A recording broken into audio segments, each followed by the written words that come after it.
ზოგიერთ მშობელს ბავშვის დაბადების უფლება არ აქვს.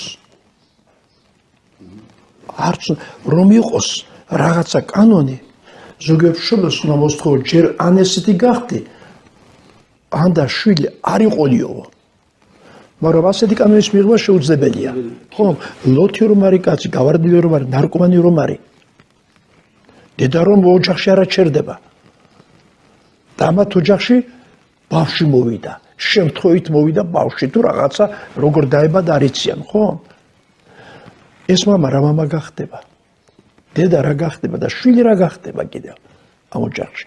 მაგრამ აი არიან ოჯახი კარგი, ხო? და ამ ოჯახში ბავშვის მოსვლა ბედნიერებაც არის. უნდა მოვიდეს ბავშვი. ეხლა რამდენი ბავშვი მოვიდეს, ხო? ეხლა იქ თითები დაითვალა და 9-ზე მეტი არ გაუმიგზავნა უფალო უშეუთვალა არ შეიძლება.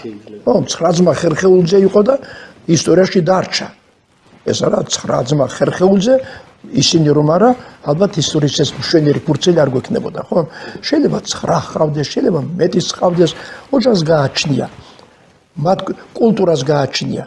მოუწოდოთ ჩვენი ქართველ მამებს და იმათ კიდევ ვინც მამები უნდა გახდნენ, რომ შვილის აზრდით გაიგონ ქვეყნის ბედზე ზრუნავენ.